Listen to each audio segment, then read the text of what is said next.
Fala, galera do Pode Vida, estamos aqui hoje mais um dia para abençoar a tua história, comunicar graça, alegria, como a gente sempre fala, gerando vida através de outras vidas. Estamos com o nosso convidado aqui, o William, que vai trazer boas mensagens pra gente, boas histórias, amigo de longas datas, parceirão, gente boa na caminhada, vocês têm muito a aprender hoje, algo muito legal que ele vai contar aqui, que eu não sei, mas ele vai contar, tá brincando? Mano, fazer a apresentação aqui do nosso Pode Vida, nós temos a Melhor Grão, nossa parceira aqui. A Melhor Grão fica no Nova América, Shopping Nova América, tem um anexo chamado Office 3000, que é o quê? Uma extensão do shopping, na verdade, né?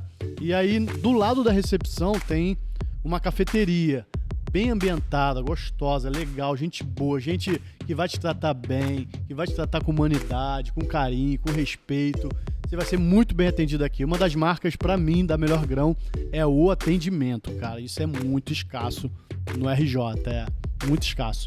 Então, assim, além disso, você vem pra cá, toma um café com a sua família. Se você quiser fazer reunião também, você pode, é só entrar em contato com eles. Tem cupom de desconto, 10% de desconto pra quem assiste o Pode Vida. Só você falar aqui com uma das meninas que fica aqui recepcionando e tal, só você falar que você veio no Pode Vida, você tem 10% de desconto. Então, William, pode trazer a família, tem 10%, tá? De desconto pra você, sua casa. Pode vir, mano.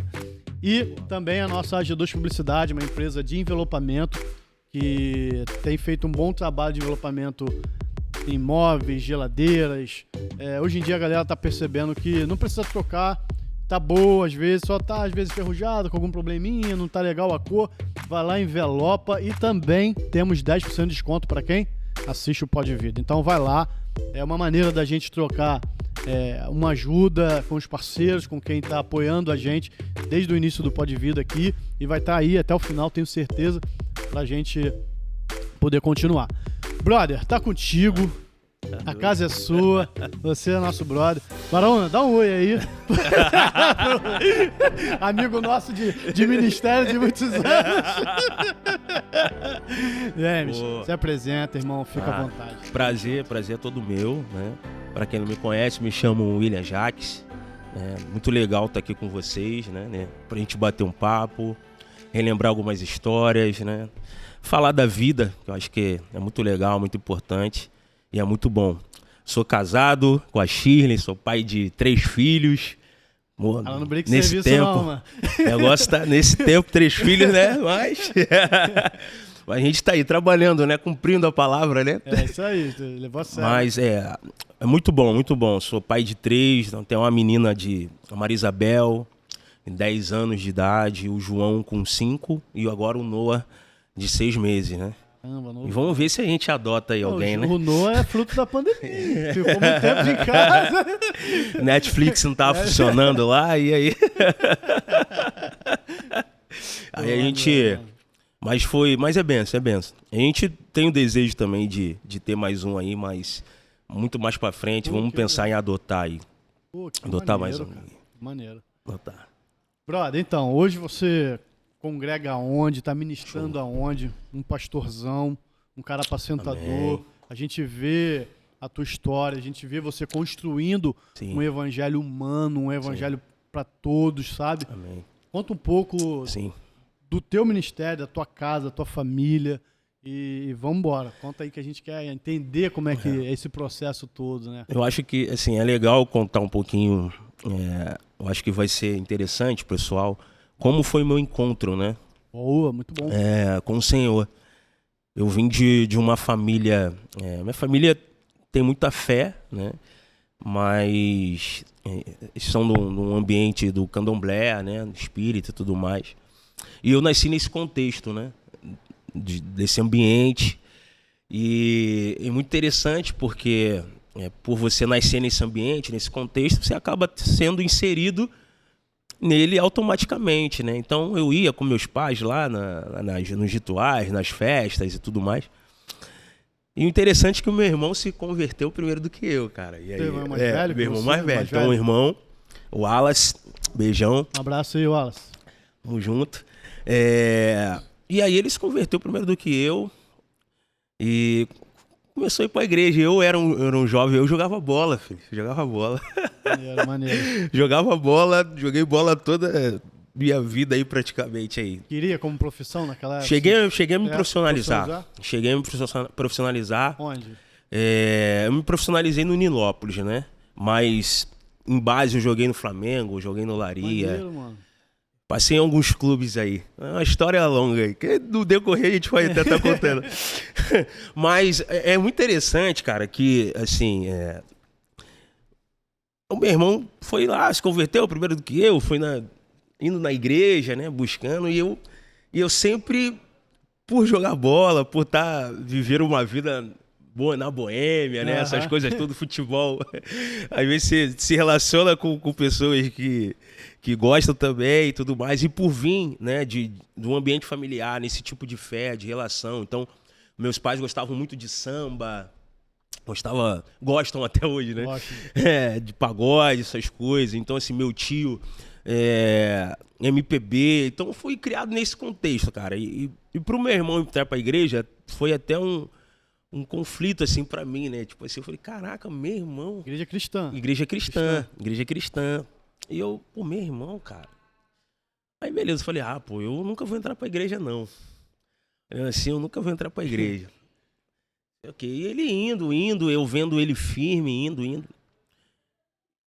E, cara, teve um dia que foi muito legal, assim. Eu voltando da noite e eu não conseguia entrar dentro do meu quarto. Quando eu tentava entrar dentro do meu quarto, isso porque meu irmão tava orando, cara. Vocês moravam juntos? Moravam juntos. Não, moravam juntos, mas mesmo quarto? Mesmo quarto. A gente morava ali em Irajá, apartamento, 2 quartos ali, então o quarto do meu pai e o nosso quarto. Então, quando eu chegava da noite assim, meu irmão sempre tava orando. E numa das noites que eu cheguei, eu abri a porta do quarto, ele tava pronunciando o meu nome. Caraca, irmão. Uma loucura, cara. Tipo assim, eu tomei aquele choque e era uma coisa tão incrível que eu não conseguia entrar no quarto, de tanta luz que tinha ali, sabe? Foi muito forte. E aí eu, beleza, fechei e fui dormir na sala. Mas olha como é que foi um encontro poderoso que eu tive. Meu irmão já orando por mim, e me convidou pra ir. Eu fui no culto com ele, beleza, voltei. Aí, na outra semana, eu fui o meu pai. Mano, eu cheguei lá. Assim, isso aqui é pra quem acredita ou não, irmão. Pra quem tem fé. Não se explica. Pra quem tem fé. A grande verdade que eu falo, eu fui... E aí eu tô lá, cheguei. E, cara, e assim, eu já tava praticamente tão envolvido ali, né? Porque eu tava em busca de um sonho. Então eu tava ali tão envolvido ali, meio praticante ali mesmo, pá. Dos cultos ali no candomblé, essas coisas, né? Espiritismo ali, pá. E, cara, eu cheguei ali, a entidade veio pra mim, mano, e disse assim, eu vejo muita luz em você. Pega tudo que eu te dei, joga fora, queima, faz o que você quiser e saia daqui. Porque eu vejo muita luz em você. Amado, mano. Aí eu falei, cara, a própria entidade me evangelizou. Caraca, mano. É uma usa loucura. Quem quer, mano. Isso aí. Esse foi um encontro que quer. eu tive, cara, Felipe. Ô Davis. O que você quer perguntar pra ele hoje? O que você perguntar pro Jay? Foi um encontro muito poderoso, que me marcou muito. E ali eu pude perceber 2 coisas bem assim, claras. Na frente de geral? Na frente do meu pai ali. Tava lá assim, eu tava ali no ambiente. Não foi uma particularidade que chamou ele no canto? Não, chegou ali e me geral falou. Viu. Algumas pessoas ouviram, né? Algumas pessoas ouviram isso. Caraca, mano. E aí eu falei, caraca.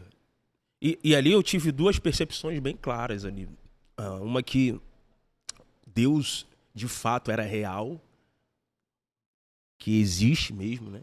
E que o mundo espiritual realmente também existe, né? E aí eu falei, caraca, e aí começou a minha história, assim, com Deus, cara. Eu lembro E aí eu comecei a caminhar um pouquinho com meu irmão, ir na igreja com ele, e aí ele me chamou para ir num congresso. Naquela época tinha um congresso, o congresso era o congresso de jovens, né? E tinha aqueles coralzão lá, mais de 100 cabeças no coral. Era muito legal, era legal. E eu via lá o pessoal, toda aquela Isso, bata, tinha né? quantos anos, mais ou menos? Cara, eu tinha 18 anos, Pô, pô. novão, né? Tinha 18 anos. Tinha 18 anos. Eu me converti, eu recebi Jesus no meu coração em 2006. Me batizei em 2008, né? E isso tudo aconteceu em 2006, né? Em 2006 aconteceu toda essa... Divisor de água na tua vida. Divisor de água mesmo na minha vida, assim, uma coisa muito louca, né? E aí eu falei, pô, cara... Tá nesse congresso. Aí eu tava nesse congresso, Felipe. E aí tinha uma música lá, acho que era do Raiz Coral, se eu não me lembro. Não vou cantar aqui não, então eu só vou falar... Canta só um trechinho, A galera quer ouvir que tu é pastor e só prega, mas não canta. Tem uma parte da música que diz, né? E nunca mais sofrer, pois ali pranto e dor não haverá. No meu novo lar, eu falei, caraca, aí repetia uma parte lá, e nunca mais chorar, pô, pois a tristeza e o pesar. Meu irmão, cara, aquela canção assim entrou no meu coração assim, mano, que eu comecei a chorar. E de fato eu consegui ter uma percepção da realidade eterna, sabe?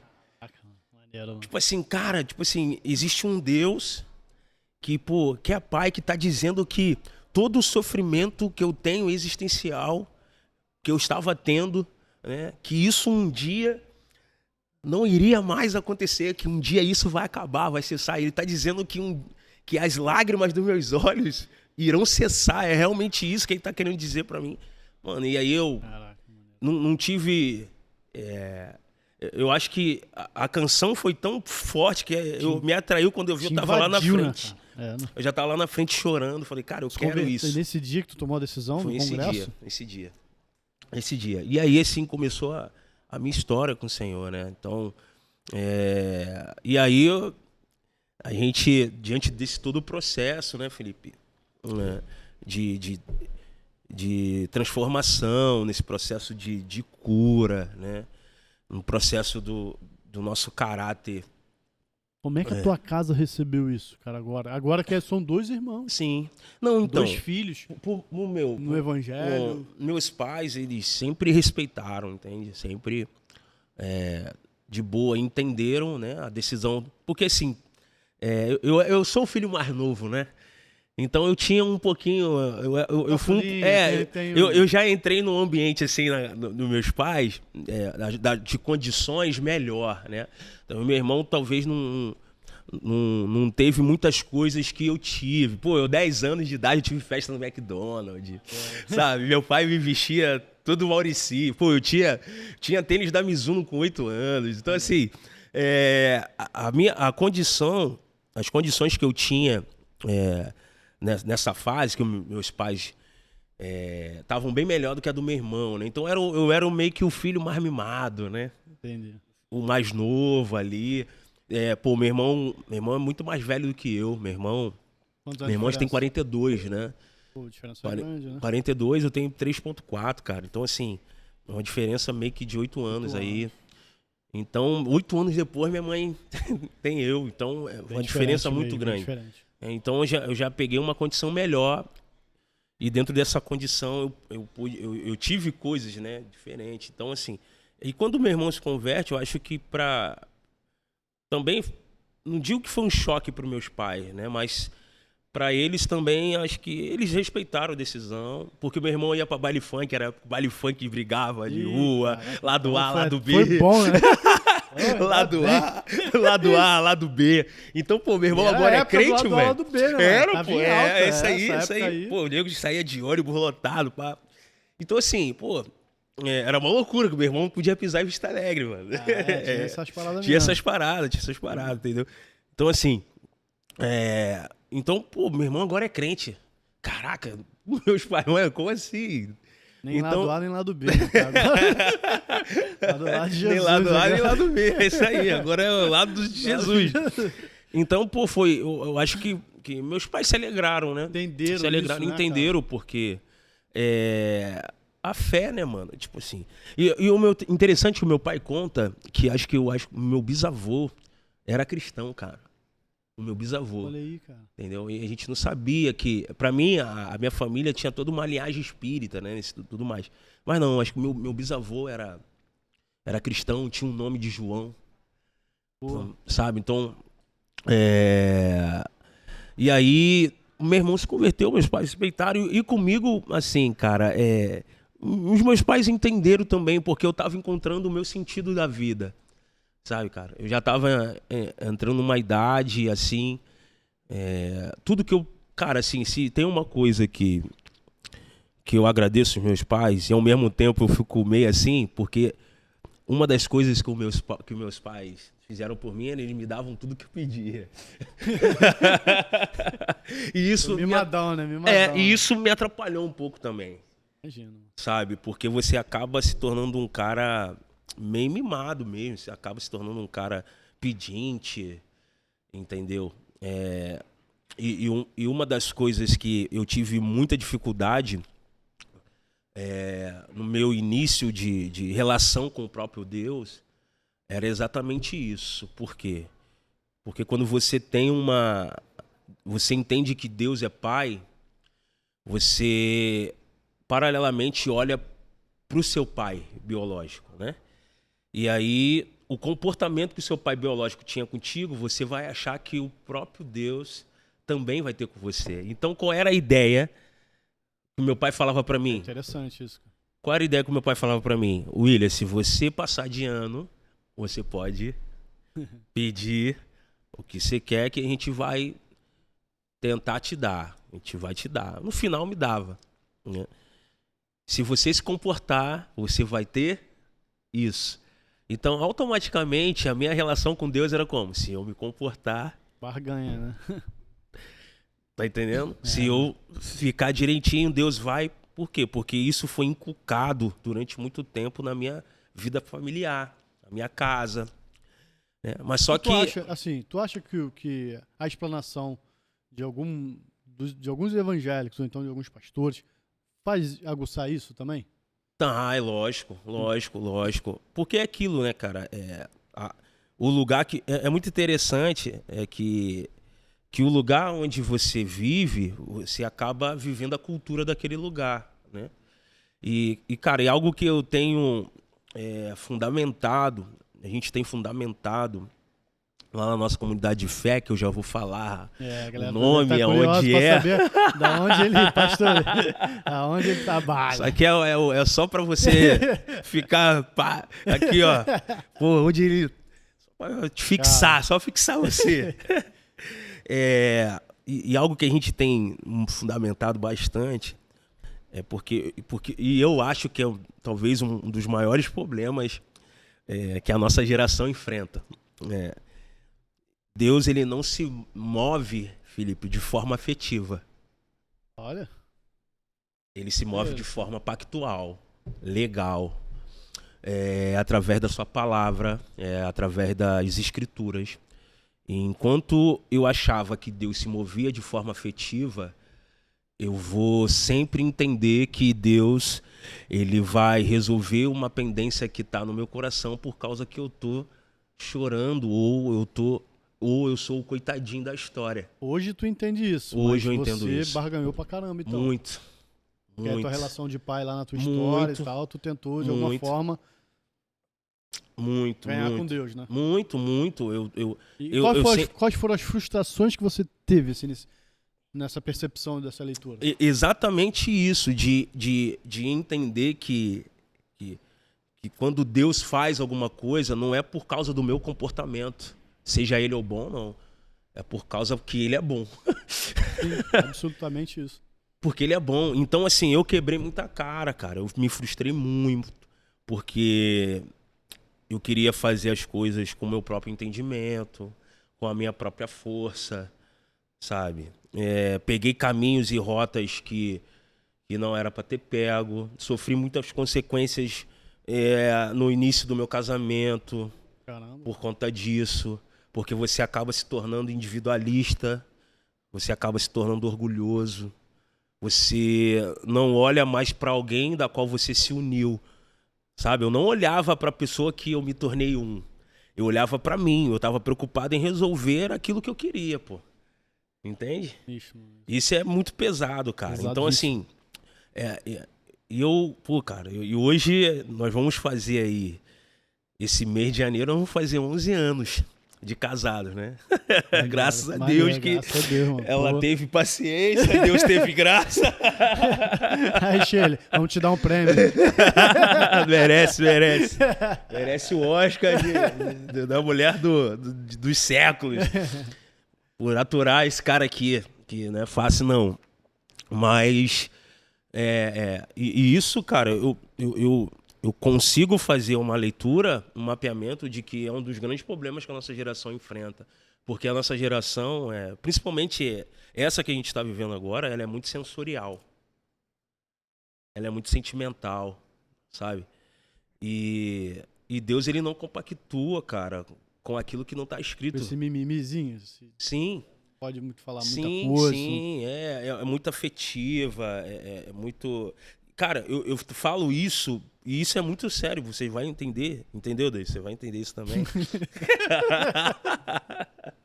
Ai, cara, Deus vai matar a gente. Que uma das raves mais famosas... Tá falando aqui sim. Ela Isso aí, que eu tô falando que tá em espírito aqui. Tá, em tô concordando. É verdade. Uma das raves mais famosas que tem no país se chama Sensation, que é sensações. Então, assim, a nossa geração, ela é apegada a muitas sensações, ela é muito sensorial, né? Ela é muito sentimental, emocional. E quando você não compreende que a sua relação com Deus é pactual por quê? Porque teve um preço de sangue, sabe? E Jesus obedeceu tudo aquilo que foi falado sobre ele. E no final foi a cruz. Então é um pacto. Então é através da palavra de Deus que Deus se move. Entende? É através da palavra de Deus que Deus se move. Enquanto a gente ficar com esse sentimentozinho assim, de mimimi, por quê? Porque essa geração, ela precisa ver, ela precisa palpar. Tomé, né, pra caramba. Precisa palpar, ela quer ver, sabe? Mas isso a galera não se confunde sabendo que, mas Deus é amor, cara. E aí? Então, mas que amor é esse? Sabe? Porque eu amo meus filhos, sabe? E nem por isso o deixo de exortá-los, de chamar a atenção, sabe? Porque eu acho que o amor realmente está fundamentado nisso aí, sabe? Você tá errando, eu vou falar, cara, eu vou te chamar a tua atenção, porque exortar é te chamar para perto, pô. E assim eu tô te amando, sabe? Porque eu tô te corrigindo. Cuidado, né? O amor o amor ele tudo suporta, ele tudo crê, mas ele um amor ele é responsável, sabe? O amor ele compromete todas as coisas. Ele é comprometedor, sabe? Ele é unificador, sabe? Ele não é um amor irresponsável, muito pelo contrário, é um amor responsável, sabe? E se Deus é amor, então continua fazendo o que você faz da sua vida. Porque esse amor um dia vai se tornar fogo consumidor, sabe? E só quem está pautado nessa relação pactual... E te tira os interesses, né, cara? Sim. Te tira de um cara que vai pro mercado querer comprar. Né? Com uma lista de oração comprável, né? Tipo... Porque, assim, é muito legal, cara. Conta, tá gostoso aqui, cara. E tu se encontrou nisso? Tipo, tá contando tua história aqui e tal, tá falando dessa transição, do teu mimo que foi transferido pra Deus e tal, e você quebrou a cara com isso, né, mano? Sim. Quebrou a cara no casamento, quebrou a cara na vida. Totalmente. Né? Até na construção daquilo que você vai escolher como carreira. É acendido com vocês. Vocês foram líderes de adolescentes. Sim. Né? Não na igreja que vocês estão, mas numa outra igreja e tal. Cara, então, foi...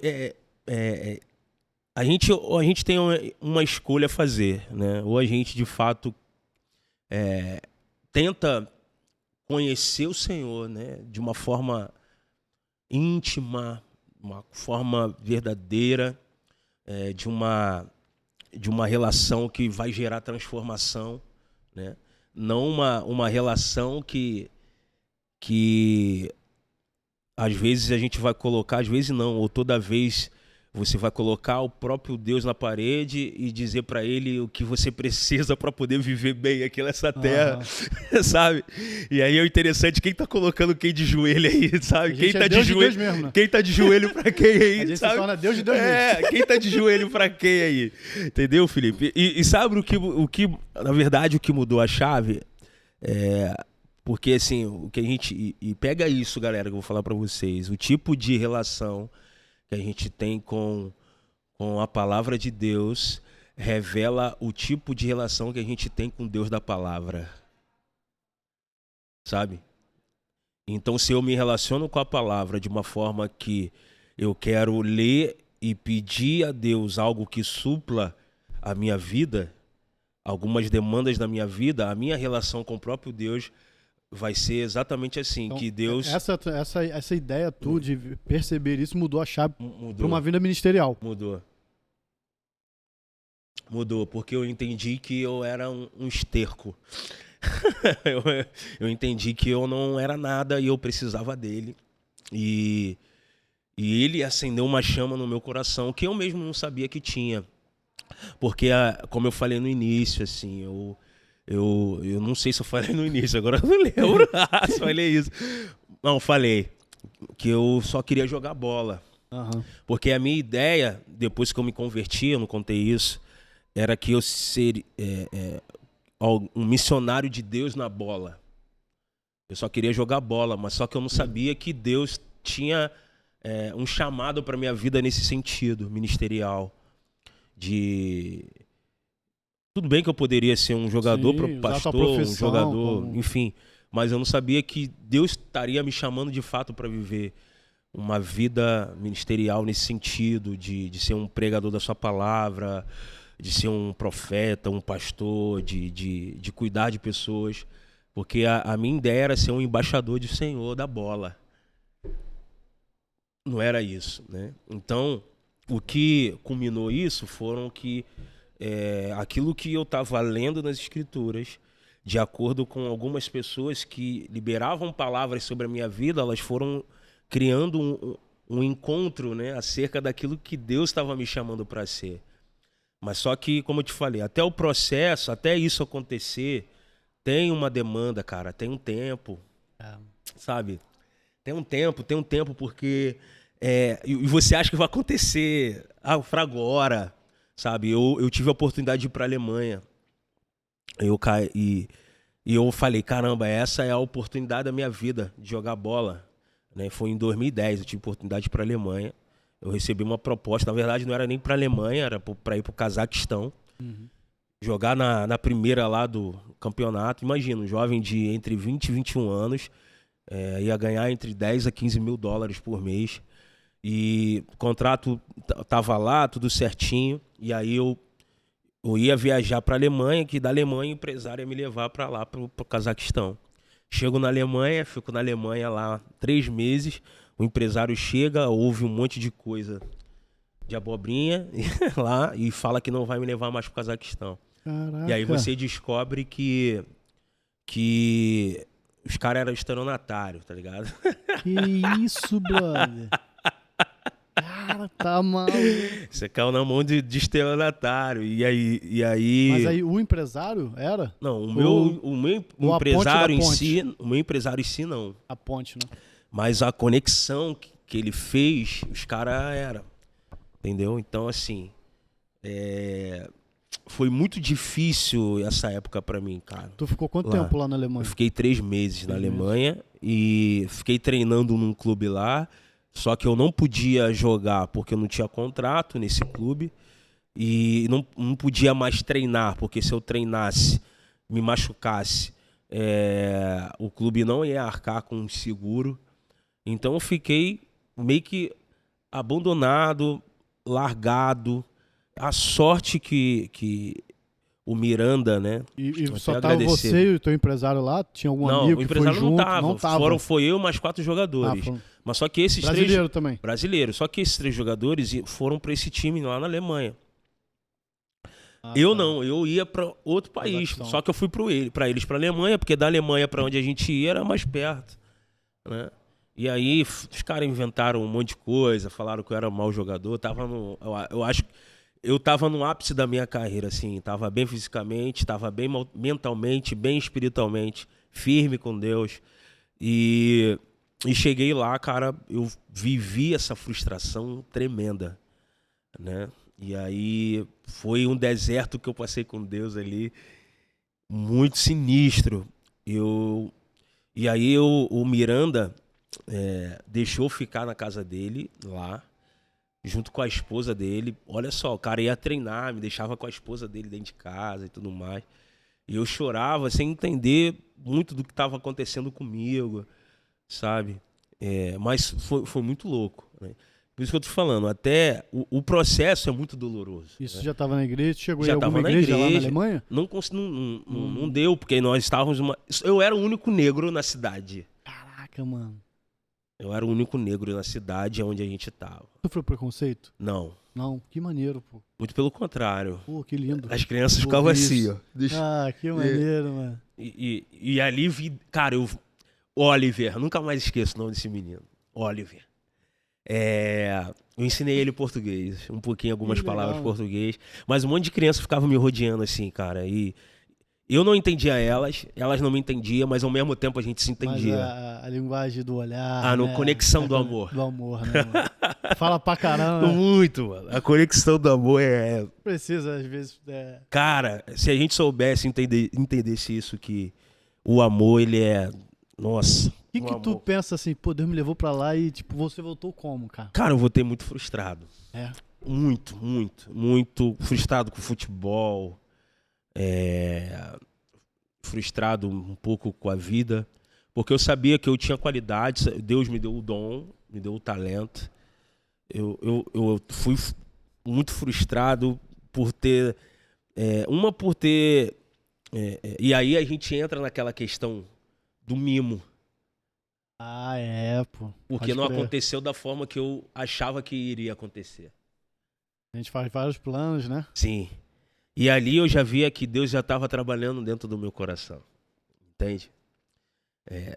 Só que assim, Deus tem os seus profetas, né, mano? É muito louco isso. Em 2014 ou 2015 eu fui passar um Natal, Ano Novo. Acho que foi um Natal. Eu não lembro se era Natal ou Ano Novo, mas era algo assim, em Brasília, na casa de uma amiga, a Nadi.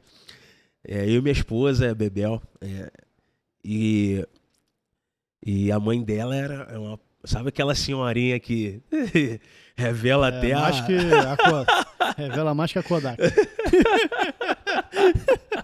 Revela mais que a Kodak. Kodak já até falei. E assim, uma loucura, cara. E aí eu caramba, velho.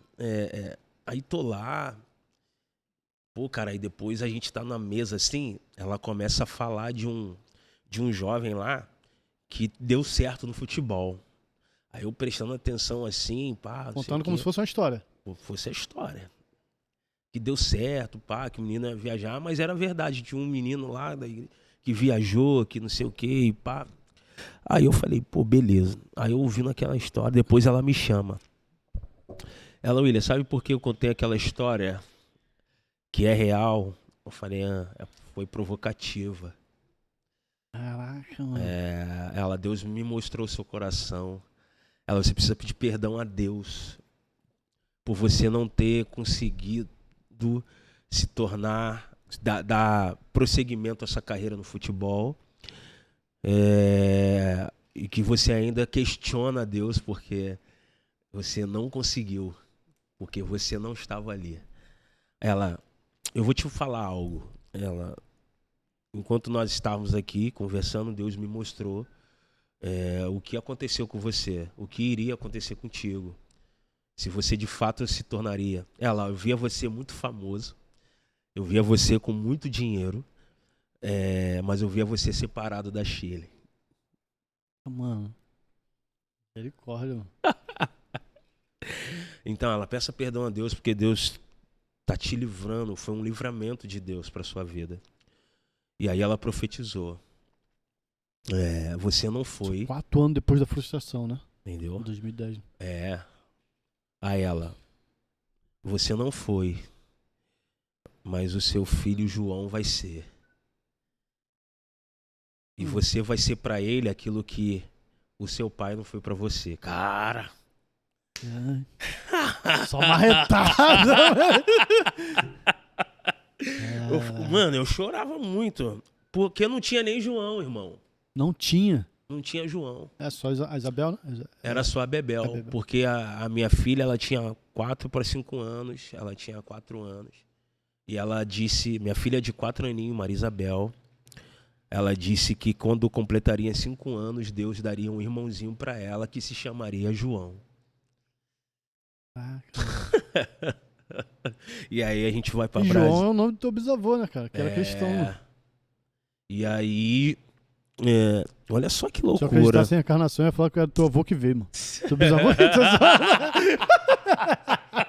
Meus pais não acreditam nisso aí. Aí, ó. Tô zoando, tô brincando. Brincadeira, hein? Mas aí, deixa eu te falar um negócio. Mas aí, Felipe, ô Davis. Pô, Davis, tá quietinho tá hoje. quieto hoje, não é de falar muito, tá não. Tá quietinho Aí, hoje, cara. Mas aí, minha filha, ela, mano, assim, ela falou isso, que Deus ia dar um irmãozinho pra ela. Minha filha desenhava no papel.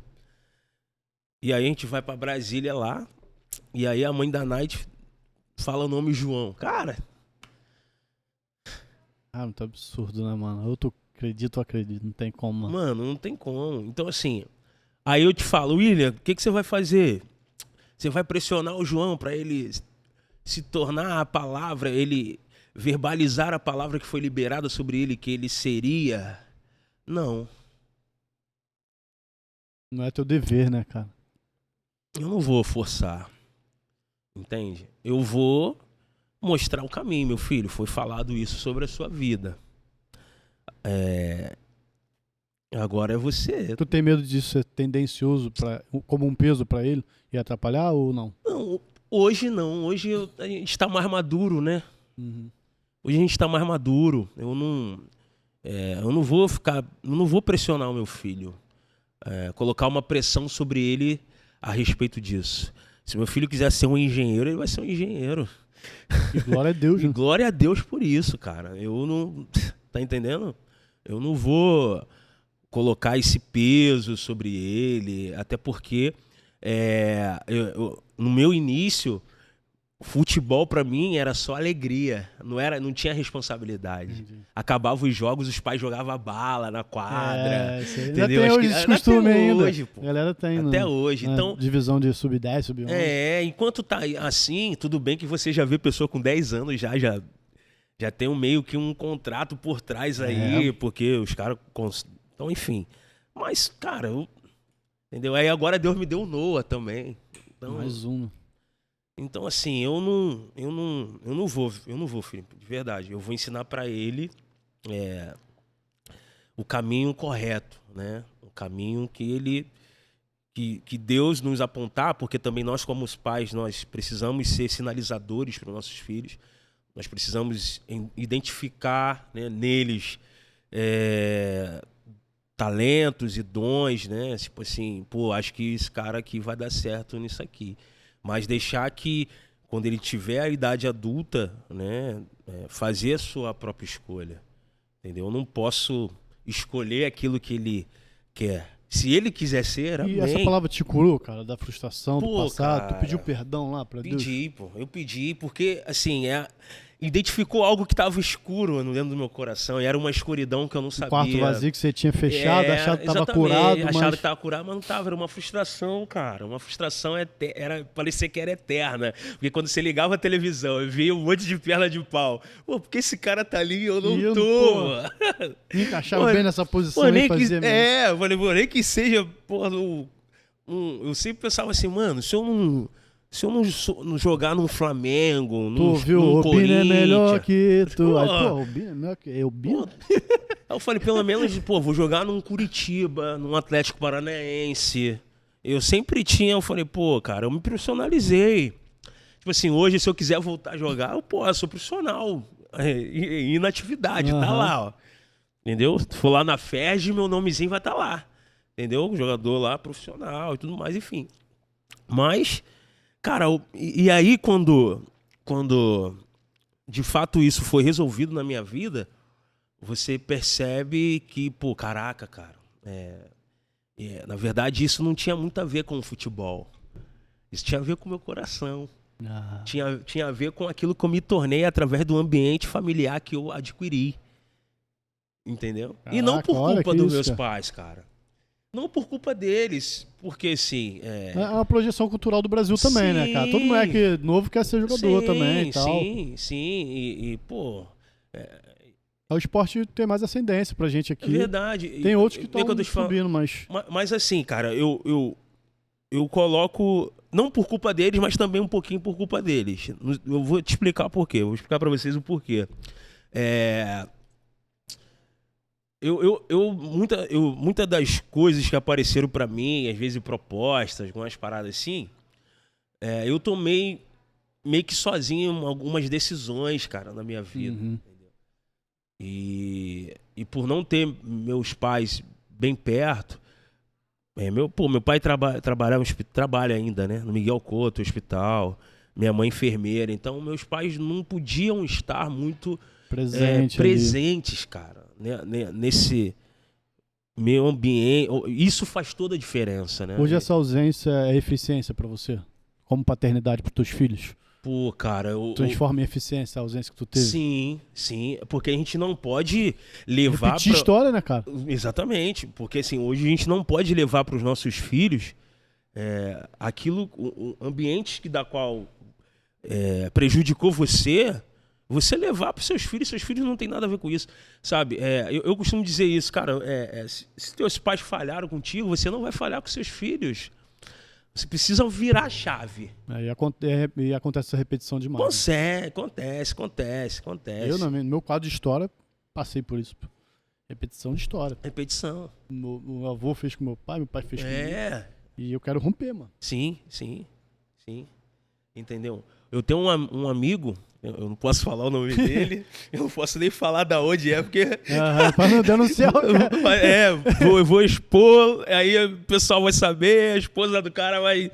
Mas, conversando com ele, ele me disse, ele falou, cara, eu tenho problema de pornografia. Mas isso veio desde a época do meu avô. Eu tenho um problema muito sério. E através desse comportamento eu já atraí minha esposa. E aí beleza, ele tá me contando isso, Felipe. Mas eu tô achando que tava resolvido. Que ele contou pra esposa que o tinha traído e tudo mais. Não, velho. Tá lá naquele mundo lá, guardado. Não. Só que o interessante é que hoje a gente se tornou amigo. Mas a gente não tinha tanta amizade, não. E eu fiquei assustado por ele me confessar isso. Entendeu? Não é da minha igreja, não é. Entendeu? A gente se conheceu numa situação. Não foi um gabinete, não, foi num carro, dentro do carro, numa situação que a gente conversando. Precisava falar, então. O cara confessou, é uma parada gravíssima pra mim. Eu fiquei assustado ali. Eu falei, então, cara. E ele tem filhas. Eu falei, então, cara. Eu falei uma palavra pra ele que acho que assustou ele, no sentido assim que... E eu carrego essa palavra pra mim e eu tenho certeza que essa palavra vai ser boa pra você, galera. Quando a gente tá... Aquilo que a gente faz na frente dos nossos filhos, os nossos filhos copiam. Agora, aquilo que a gente faz em oculto, eles herdam. Caraca, mano. Doideira isso. Mano, ele ficou assustado com essa palavra. Uma palavra forte, mano. E isso compromete toda a nossa história, todo o nosso legado, né? Daquilo que a gente está construindo para nossa casa, para nossa família. O quanto a gente precisa estar vigilante, porque aquilo que eu estou fazendo oculto pode gerar consequências na vida dos nossos filhos, né? Finíssimo. Então, assim, aquilo que a gente está fazendo, eles vão copiar, eles estão olhando para nós, eles vão copiar, mas o que a gente faz oculto há uma herança, né?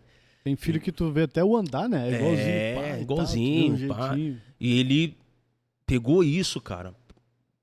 E tudo por quê? Por causa de uma repetições. Mas eu falei, cara, você precisa virar essa chave na sua vida. A partir de hoje você decidir não fazer isso. Eu falei, e outra, você precisa confessar pra sua esposa isso aí. Enquanto você não confessar, você não vai ser... Não se libertou, né? Você tá sendo no processo... Eu falei pra ele, você tá no processo de cura. E você confessou pra alguém. Você Sim. já confessou pra mim. Tá? E agora você precisa reparar as pendências que você precisa reparar.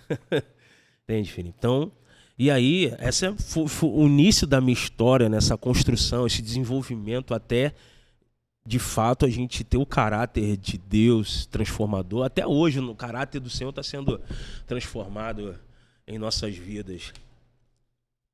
Vou comer um pãozinho aqui, galera. Melhor grão, hein? É o grão. Vem aqui, Nova América, ó. Top. Top. Biscoitinho de canela. Eu falo, cara, esse biscoitinho de canela, mano. Esse biscoitinho de canela aqui é louco. Muito bom. Esquece, papai. Aqui, ó.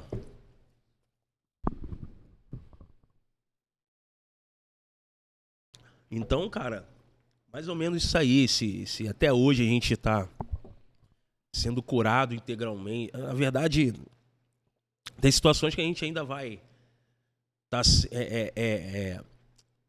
tá vivendo, mas não se comportando mais como você se comportava, né? Nesse processo hábitos mudam também. Sim, os hábitos vão mudar, o comportamento, a mente, né? E aí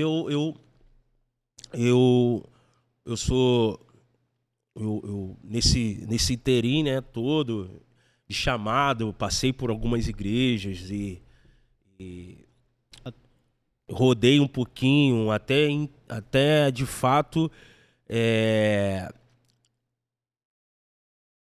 o Senhor ser definido, né, dentro do meu coração de uma forma que eu não pudesse mais procurar em alguém ou nas pessoas aquilo que poderia preencher o vazio que eu tinha, né? Quando eu entendi isso, eu falei, cara, eu achei o lugar da fé, da onde eu posso cooperar e ser cooperado, enfim. E aí, galera, eu faço parte da Blitz do Amor. É, maneiro. Como é que tu conheceu a Blitz do Amor? Como é que chegou pra você e pra Shirley? Pra gente, a Blitz do Amor, ela começou... o pastor Roberto Feitosa, mandar um abraço pra ele. Um abraço aí, pastorzão.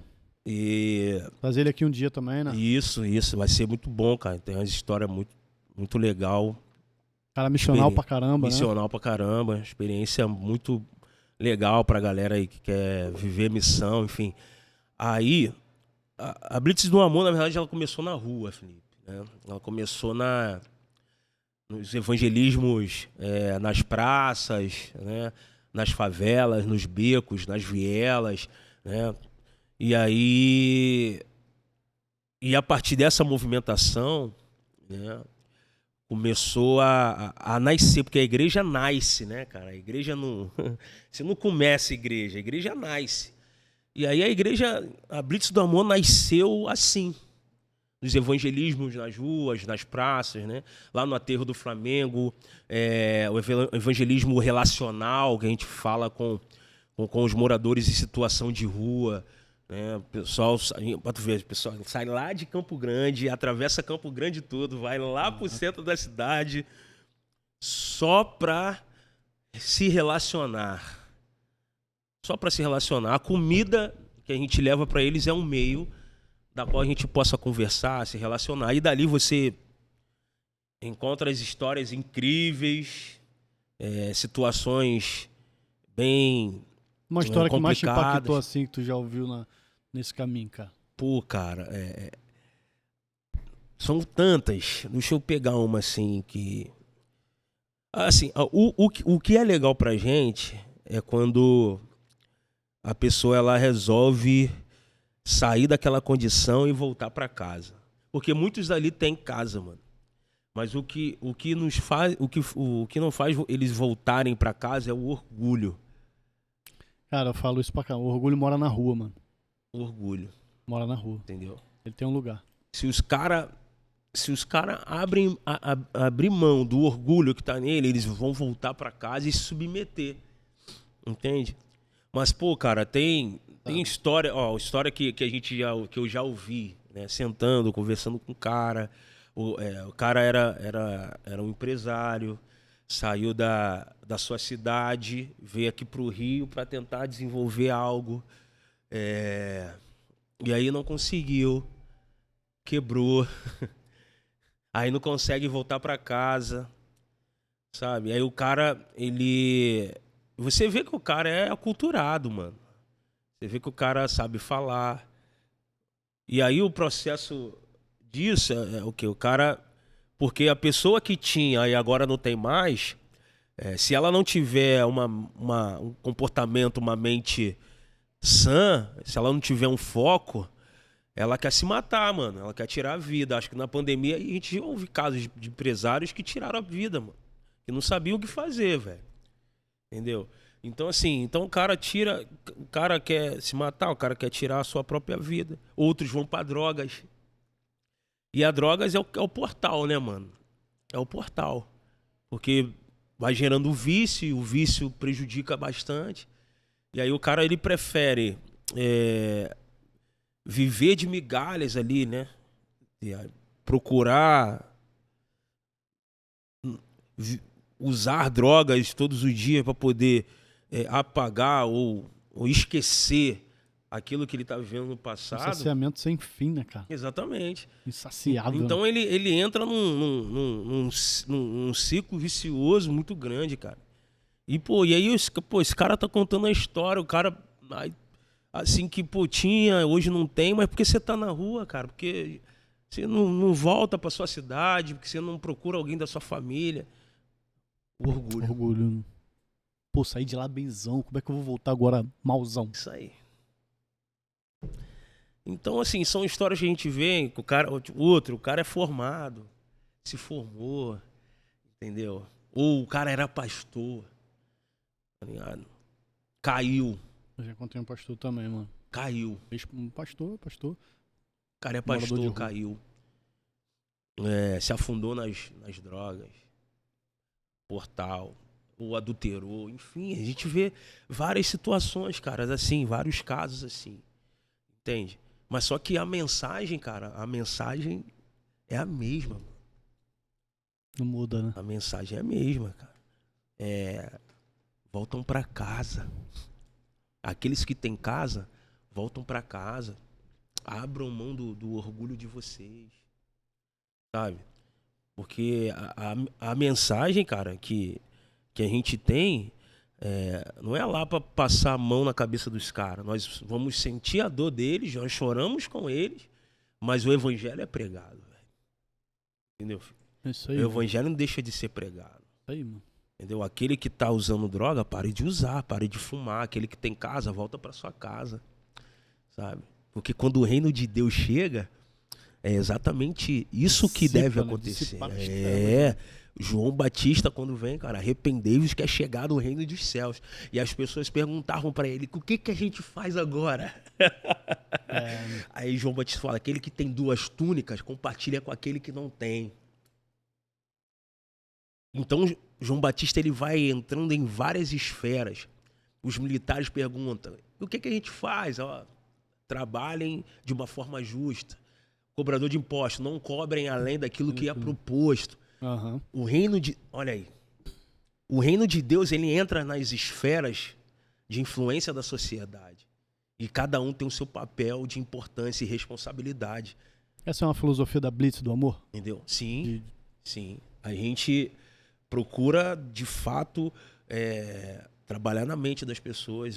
Que entender que o amor é responsável, né? A gente tem o nome Blitz do amor. Cara.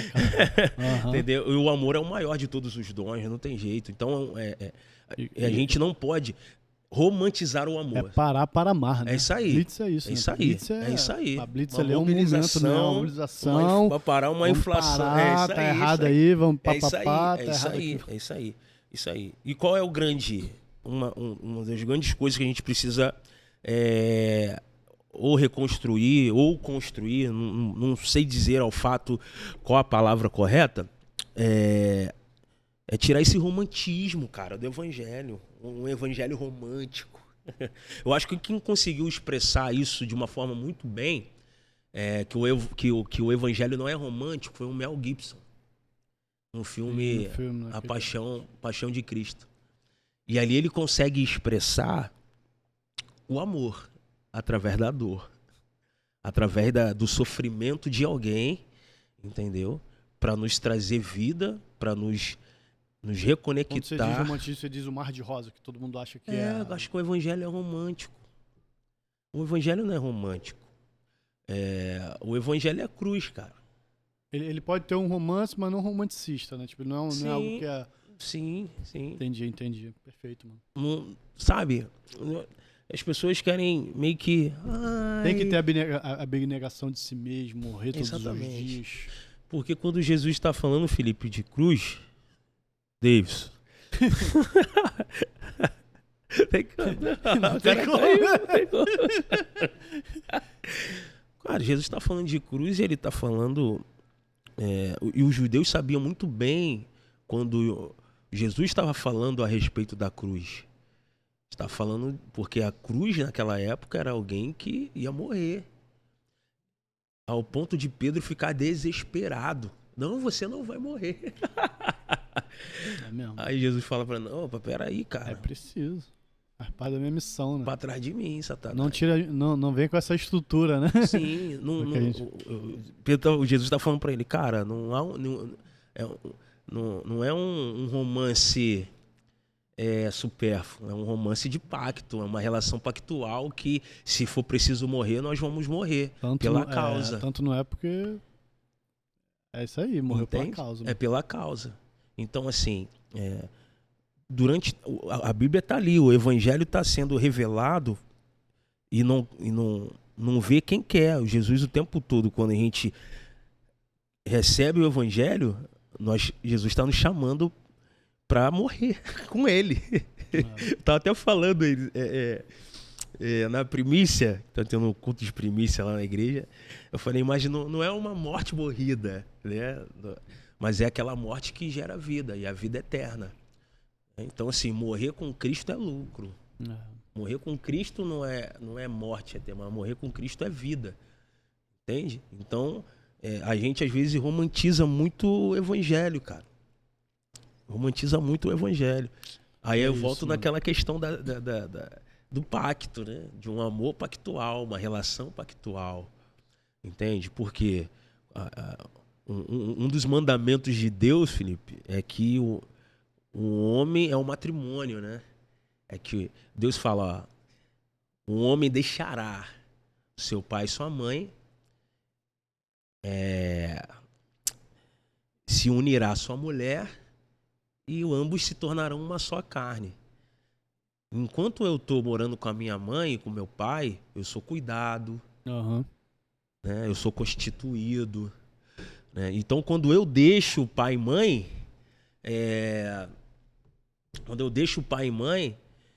e me uno à minha mulher, eu deixo de ser do cara que é cuidado, do cara que é constituído, para cuidar. Cuidador, né? Sabe? Então Por quê? Porque quando me uno à mulher, eu não conheço ela apenas por uma informação. Eu conheci ela de uma forma completa, plena. Entendi. E por me unir a ela, eu me tornei uma só carne, uma só pessoa. Então eu acredito que é esse tipo de relação que o Senhor está nos convocando, cara. Está nos chamando. Maneiro. Eu vou aproveitar esse teu gancho, cara. A gente já tá terminando, infelizmente. Porra, caramba. Já estamos terminando esse papo. Vou aproveitar esse teu gancho para tu deixar uma mensagem. A gente sempre pede para alguém, para os convidados, deixar uma mensagem temporal, uma mensagem que tenha tudo a ver com a tua história, com quem você é, com quem você é com a Shirley, com quem você é com as crianças, com quem você é ministerialmente, uma mensagem que permeie e acalente aí, fale pra galera, que esteja latente na tua vivência, no teu coração. Então, pra gente terminar já, infelizmente, a gente deixar, bom, a gente fica aqui horas, papo né, bom, brother? Acaba rápido. A gente fica... Não, que me cutucou aqui, falou do horário, né? Mano, essa é a mensagem pra gente aí. Ah, cara, assim, se eu posso, talvez... se tem uma coisa que eu tô trabalhando para que seja, de fato, isso encarnado, reverberado, não só na minha vida, mas na vida da minha esposa, dos meus filhos e no ambiente que a gente tiver, é que sejamos um cara que seja amigo de Deus, sabe? Nós queremos ser amigos de Deus. Os amigos de Deus são aqueles que ouvem o seu conselho, sabe? Que ouvem coisas secretas que estão no coração do Pai. Só os amigos de Deus, cara. Os amigos do noivo, né? E uma mensagem que eu quero deixar para a galera, para essa geração, não se relacione com o Pai, com o próprio Deus, por causa daquilo que você quer para sua vida, mas se relacione para conhecê-lo, né? Porque quando você o conhece, né, você vai perceber que tudo aquilo que você quer é muito supérfluo àquilo que você conheceu no Senhor. Top, mano, top. Então, se une a Ele como um só espírito, né? E você vai viver grandes coisas através dessa relação pactual, legal, transformadora, reveladora, que é conhecer a Cristo acima de todas as coisas, cara. Amar o Senhor de todo o seu coração, de toda a sua força, de todo esse entendimento, e amar o próximo como a ti mesmo. É isso, cara. Obrigado, irmão. Obrigado por todo o teu carinho, por estar aqui com a gente, devocionando o teu tempo em amor, para nos ensinar. Quem quiser te encontrar, fala o teu @ aí do Instagram. A gente vai botar na descrição também, mas é sempre bom falar. Jaques, 2 underline. Cara, eu acho que é isso. Até esqueci. @Jaques, 2 underline. Will. W com W. E da tua igreja lá da Blitz também, tem Instagram? Tem, @Blitz do Amor, oficial lá. Beleza. Só aparecer lá, chegar lá. Eu quero agradecer aí pelo papo, muito bom. Top. Casa é sua. E, quero voltar aí, cara. A gente tomar esse cafezinho de novo, esse biscoitinho aqui com canela. Esquece, só aqui. Galera, muito obrigado mais uma vez. Deus abençoe vocês. Tamo junto.